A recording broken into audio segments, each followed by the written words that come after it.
extraordinaire, our immediate past queen of East Hawaii CSL, ladies and gentlemen, Reverend Kathy.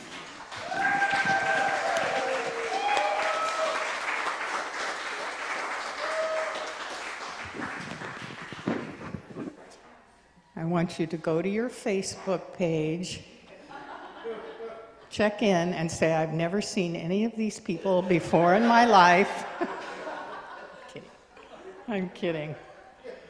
Wow. I got to tell you, it does feel a bit strange to be up here after more than 3 months' absence.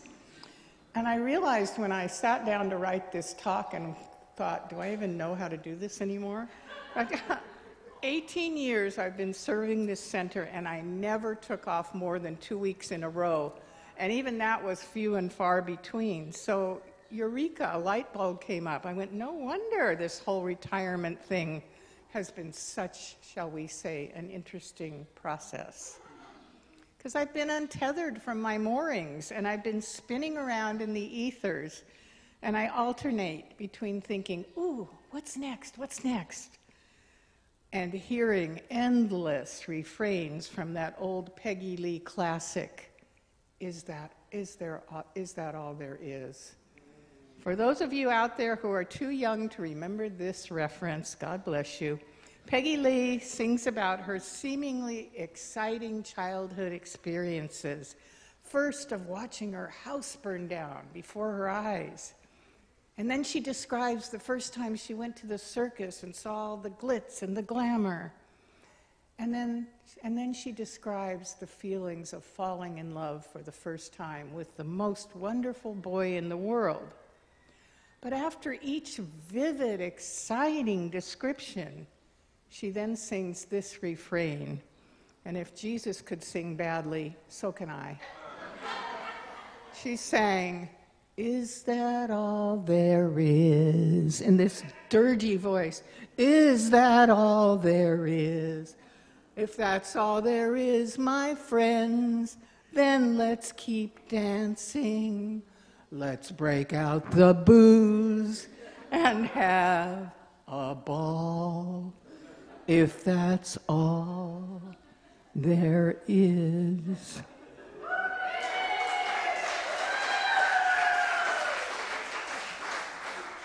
Well, I'm not going to break out the booze, but I am going to keep dancing, or at least toe tapping, as I engage in the creative process of redefining my life. Every child has known God, not the God of names, not the God of don'ts, not the God who ever does anything weird, but the God who only knows 4 words and keeps repeating them, saying, "Come dance with me. Come dance." This poem was written by the 14th century Persian poet Hafiz, and it reminds me in such a beautiful way that I must remain as a child, and I must have that beginner's mind while the process of change is swirling around me. Now, mind you, keeping a beginner's mind is much easier to accomplish as my memory keeps diminishing day by day, because I have no choice but to stay in the present moment. So I keep that in mind. I keep in mind the importance then of dancing through my days, whatever it might arise. And even though some days my dancing might appear more like shuffling, I have to dance through all of it. The aging body stuff, the discomfort, the recovery, the changes, all the questioning, all of it. Because it's all part of the creative process, and it's all God expressing. So it's my job to surf the waves and keep dancing with spirit as my life unfolds in new and different, and yes, sometimes difficult ways. So I recognize that what I'm in is, I call it the fertile void. It's a period of restive gestation, which becomes the delicate act of accepting what is, while awaiting the birth of Who knows? I don't know. It's disconcerting. You betcha. Most of the women out there who've been pregnant, know what a roller coaster this gestation stuff can be, especially at this stage of life. So I breathe, and I pray, and I accept the daily offer to come dance with me. So we're finishing out April's theme of creativity, which began with Dennis Sore's inspirational talk about both his quest and our choice to heed the creative process. And then we danced with the donkey of our resistance, with Rev Bev, still dancing. Rev Bev then followed up on Easter Sunday with the metaphysical tie-in of the biblical restoration story and our own personal creative resurrections. And this week, I am charged with that topic that Dennis already mentioned. The topic is 2 words: boldly go.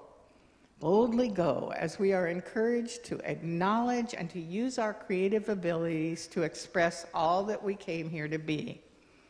So yeah, when I read that my topic was boldly go, I was like, whoa, shoot. Because frankly, I am not feeling too bold these days. Boldness does not appear to be part of my fertile void, at least not yet. So I turned this topic over to my dancing partner, and in prayer and in meditation, a little downright pleading for some ideas, the only message I kept receiving was, speak from your heart. Speak from your heart. Just what I needed, Spirit, another frickin' platitude. But that's what I've been doing. That's what I've been doing these past few moments. As I talk about my own life with a capital L, I'm speaking from my heart. So some of the things that I learned or remembered while preparing this talk about boldly going. One, first of all, I was led immediately to a short article in this month's Science of Mind magazine by the Reverend Dr. Adriette Earle, who also spoke from her heart. She began her article with these words. She said, I testify with some trepidation that I have only recently discerned the direct correlation between my experience in darkness and the divine burst of creativity awaiting me on the other side. This revolution came on the tail end of a deep, dark night of the soul. Oh, I cannot tell you how much these words absolutely soothed me and immediately grounded me in a different and a more healing perspective. Dr. Earle talked about her process of returning to a spiritual perspective, and she described speaking a prayer of love and blessing while she was affirming the highest and best good. And so in so doing, she called forth the presence, and she was able to reunite with her divine creative process. She called this process of returning to trust an adventure in faith. And through this shift, she was able to demonstrate that which she had placed into law. Well, if she can, I can. So Thomas Troward, one of Ernest Holmes' most important teachers, wrote this: my mind is a center of divine operation. The divine operation is always for expansion and fuller expression. And this means the production of something beyond what has gone before, something entirely new, not included in the past experience, though proceeding out of it by an orderly sequence of growth. Therefore, he continues, since the divine cannot change its inherent nature, it must operate in the same manner with me. Consequently, in my own special world, of which I am the center, it will move forward to produce new conditions, always in advance of any that have gone before. So I must be assured then that in my own special world, of which I'm the center, that creativity is happening, even and maybe especially during the time of being in the fertile void. Because creativity is who and what we are. Even the act of resting and restoring fallow ground is an act of creativity, a gift of restoration and preparation. That which causes us to press through in this time and place will not be denied and will always call for our attention and our expression. Seen or unseen, Spirit always creates through every breathtaking scenic vista, as well as through every challenge. So a couple of weeks ago, I think it was a Sunday, I think we were driving home from church, and Marcus and I drove through Panda Express. When I got home, I opened my fortune cookie, which said, "You will soon find new adventure in life. You will soon find new adventure in life." Well, sadly, my first thought upon reading this fortune was not, "Woohoo, new adventure is on its way." Instead, my thought, dredged out of the mud of condition, was, "Oh, really? Really?" Thank you.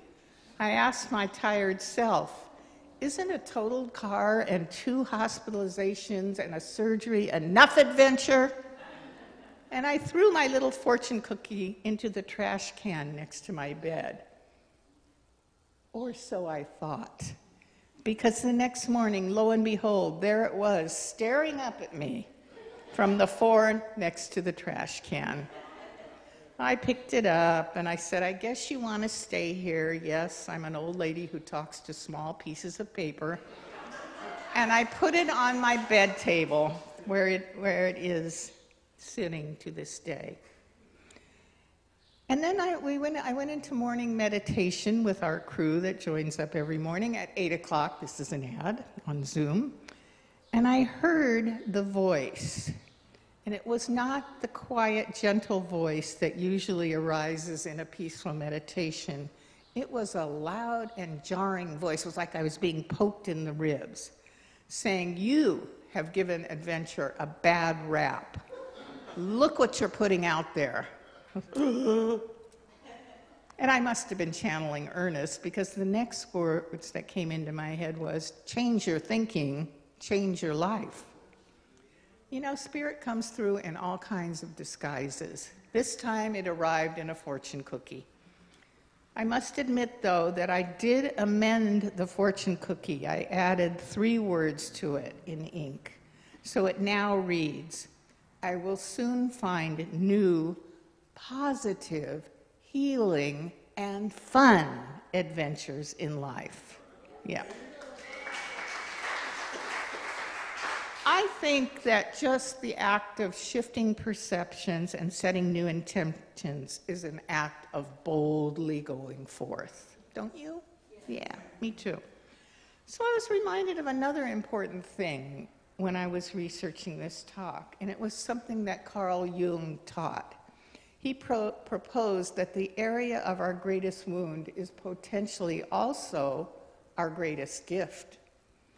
Dr. Temple Grandin, I don't know if any of you have ever heard about her, but she has a movie out. There's a movie out about her as well. But she's a great example of this. Greatest wound being potentially the greatest gift. She's one of the top scientists in the humane livestock handling industry. She has a PhD in animal science from the University of Illinois. And she's a professor at Colorado State University who has authored 6 books, including 2 bestsellers. She is also profoundly autistic and says autism is a part of who I am. So what has been labeled a disability is actually the gift that allows Temple Grandin to understand and translate the feelings and behaviors of animals. And with this gift, she has changed the livestock handling industry and influenced it entirely. It's a great example. Examining this thought, our greatest wound is potentially our greatest gift, I thought again about the deep wound that was opened by the suicide of my father when I was 14. It led me down so many different healing paths. So, yeah, it was a tragic event. It did turn me upside down, but it led me in later years to this incredibly fulfilling third career. I had been a teacher. Later in life, I became a minister. And after that, I was then presented with this opportunity to become a bereavement counselor. And I did that, serving 2 hospices, one on the mainland and our local one here. There was a boldness involved in making this leap, a boldness that was driven by pain and compassion, which led me to new studies and new ways to express creativity. I think it's important to remember that creativity is not always about creating the lasting masterpieces that frame our world with such beauty, like the music that stirs our soul and brings tears to our eyes, or the artwork that dazzles our vision and reveals a new depth of truth that shakes us to our very core. We all know the literature, the films, the architecture, all of those finite things that have come to define creativity. They're amazing and they're magnificent, but they're not the full measure of what constitutes creativity. Creativity emerges in leadership. We only have to think of President Zelensky to see that happening today. And I know, and I hope, I don't know, but I hope that all of us were privileged to have at least one brilliant teacher whose innovative ways of presenting lessons or of simply understanding the needs of her pupils was inspiring and influential. I did. I had several wonderful teachers. The opportunity to create something new and different abounds in service, the service that we do, in the relationships that we have. It even abounds when we mourn together. Creativity emerges from and through all walks of life. When we remember that we live in a world and a universe of infinite wisdom, wholeness, and pure potentiality, we're able to expand our vision and our definition of what constitutes creativity. And we can then acknowledge and value our own ways of creating that have arisen from our own unique individualization of the one mind we know as God. Eckhart Tolle reminds us that we are not separated from nature. We're all part of the one life that manifests itself in countless forms throughout the universe, forms that are all completely interconnected. The key words here to me are countless forms. There are constant ways to demonstrate creativity in our lives. I just have to look around in this community to see that. Just thinking of the variety of creative endeavors that are demonstrated by our members reminds me that I'm really preaching to the choir today. We've got musicians, we've got writers, we've got poets among us. We have speakers, we have comedians, we have Jesus, we have chefs, we have builders, and we have designers. Most of all, though, we have a community of kind and loving people who know how to reach out and touch the lives of others just by their word, their gaze, or their touch, offered at just the right time, in just the right way. Creation at its finest can be found here. Raymond Charles Barker said, "The full symphony of your real self can only be heard when all the windows of your mind are open to the fullness of life." So in my period of being in the fertile void, I realized that I have to keep these windows cranked open so that the inflow of new ideas may come in freely. Because the picture is murky right now. But I have to have faith that it's coming together in clarity as I trust the universe to have my back as it pushes me forward. I don't know the whole picture of what's to come, but then again, do any of us? This story helped me to put these thoughts into perspective, and it comes from the book called Faith by Buddhist teacher Sharon Salzberg.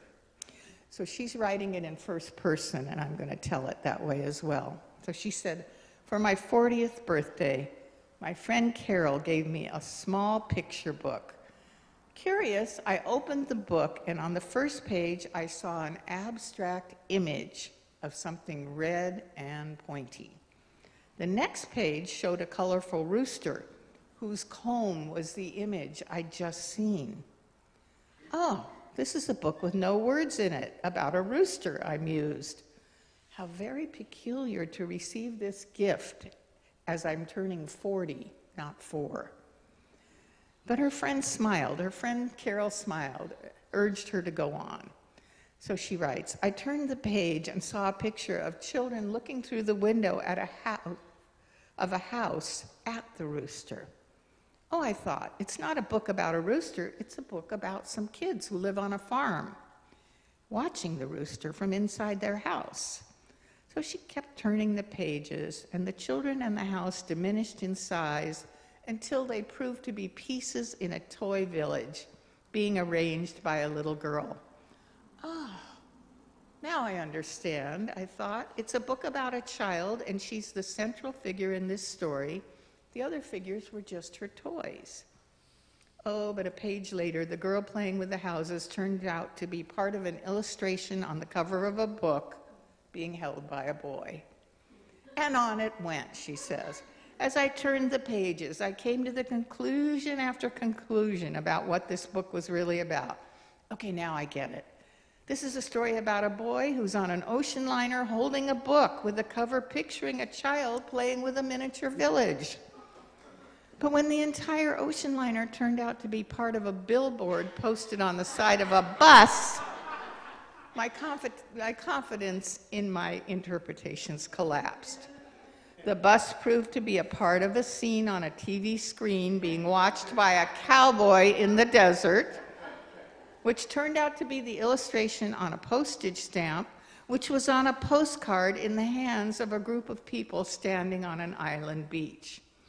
Before I could try to reach another conclusion about the subject in this book, a turn of the page showed the island as seen by a pilot in a small airplane.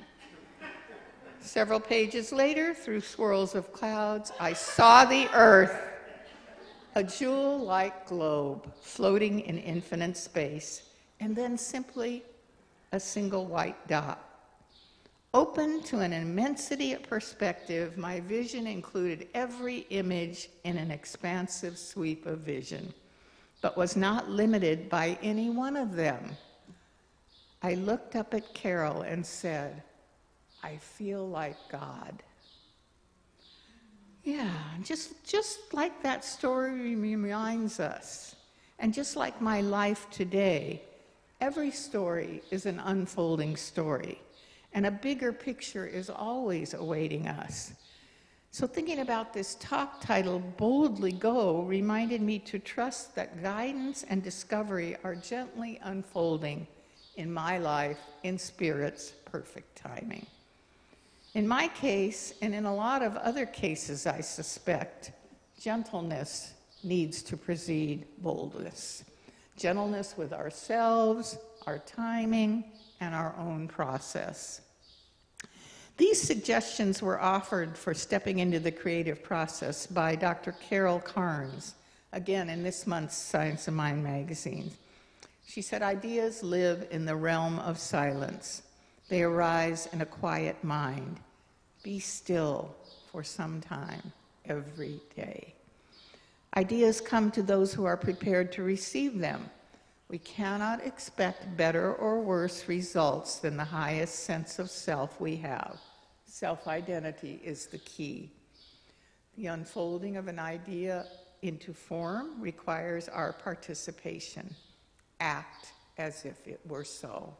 And finally, once you have the idea, declare it to be so now. See it fully formed and visible in your life. You'll begin to see it displayed all around you. Synchronicity is your friend. It is a gentle reminder of the reality of your desire. In his 14th century wisdom, Rumi tells us, a new moon teaches gradualness and deliberation, and how one gives birth to oneself slowly. Patience with small detail makes perfect a large work, like our universe. So gradualness, deliberation, patience, and gentleness, all of these, I think, are essential qualities that pave the way for creativity to blossom. It's helpful to contemplate our divine nature as being essential to the universal creative puzzle. We all have unique spiritual DNA that will never be replicated. And as we keep strengthening our connection to that which expresses through us, and we learn to truly love the piece of the universal puzzle that we are, it's guaranteed creativity will bloom, will continue to go forth boldly, live fully, and keep on dancing with spirit. And so it is. Thank you.